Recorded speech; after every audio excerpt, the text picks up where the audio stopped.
नमस्कार दोस्तों। आज मैं आपके सामने एक मुद्दा लेकर के आया हूँ। वो मुद्दा बजरंग दल को बैन को लेकर के जो कांग्रेस ने अपने घोषणा पत्र में डाला है कर्नाटक के विधानसभा चुनाव में, उसके बारे में आपसे कुछ बात करना चाहता हूँ और आपसे कुछ सवाल करना चाहता हूँ।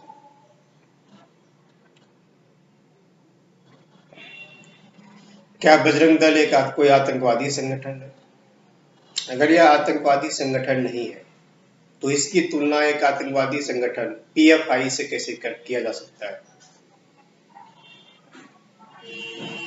लोग सवाल उठा रहे हैं, खास करके कांग्रेस के लोग और अन्य विपक्षी पार्टियां, कि बजरंग दल की बात कर रहे हैं, कोई बजरंग बली की बात नहीं कर रहे। बिल्कुल आप बजरंग बली की बात नहीं कर रहे और बजरंग बली की बात करने की क्षमता आप में है भी नहीं। लेकिन बजरंग दल की जिसकी बात कर रहे हो, क्या वो कोई आतंकवादी संगठन है? अगर वो आतंकवादी संगठन नहीं है तो उसकी तुलना आप पीएफआई जैसे कुख्यात आतंकवादी संगठन से कैसे कर सकते हो? अगर या तो आप बजरंग दल को नहीं जानते या आपको पीएफआई के बारे में पूरी जानकारी नहीं है। और अगर आप पीएफआई के बारे में भी जानते हैं और बजरंग दल के भी बारे में जानते हैं और फिर भी आप ऐसा तुलना कर रहे हैं, तो इसे ही कहते हैं मुस्लिम तुष्टीकरण। कुछ चंद वोटों के लिए आप हिंदुओं के आस्था के साथ खिलवाड़ करना। आपको पता है बजरंग दल क्या करता है समाज में? अगर आपको बजरंग दल के बारे में नहीं पता है तो अपनी जानकारी अपडेट करें। मुझे पता है कि आप चंद वोटों के खातिर पिछले 75 सालों से यही करते आए हो, लेकिन वो दिन दूर हो गया है। अब हिंदुओं में जागरूकता आ गई है, लोग समझ गए तुम्हारी राजनीति।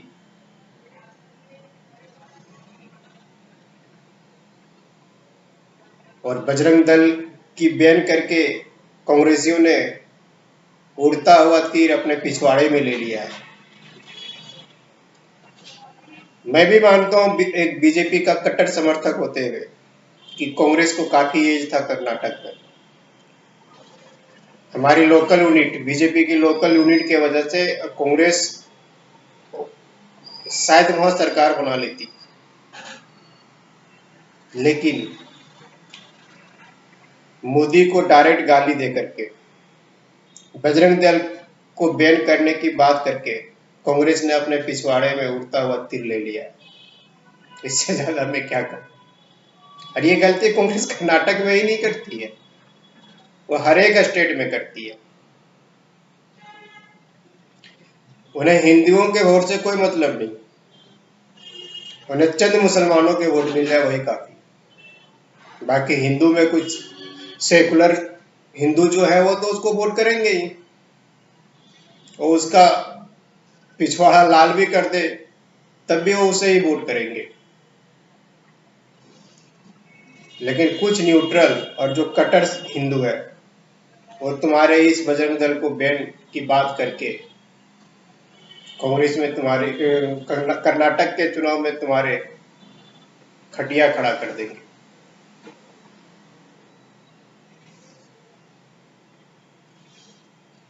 तुमने हिम्मत कैसे किया बजरंग दल को बैन करने की बात करके? क्या तुम्हारी औकात है?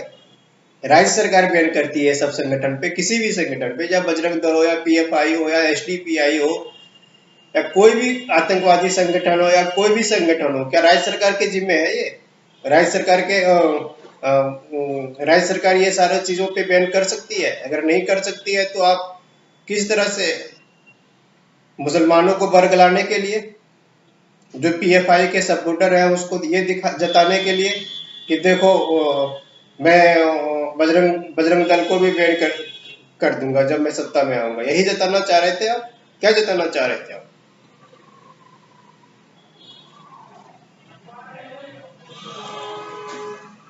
अभी भी वक्त है नकली गांधी परिवार से मुक्ति की। जब तक यह पार्टी नकली गांधी परिवार के दास्ता से मुक्त नहीं होगी, ये ऐसे ही निर्णय लेते रहेगी। आज उस पार्टी का एक कठपुतली अध्यक्ष बना दिया गया है, जो उसी स्टेट से आते हैं जहां भी चुनाव चल रहा है। उस कठपुतली अध्यक्ष की क्या औकात है, एक कांग्रेसी भी जानते हैं और दूसरे दल के भी लोग जानते हैं, पूरा देश के लोग जानते हैं कि उस कठपुतली की औकात क्या है। उसकी औकात उतना ही है जितना मनमोहन सिंह की थी।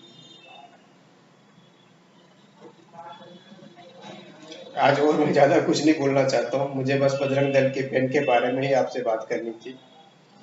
धन्यवाद।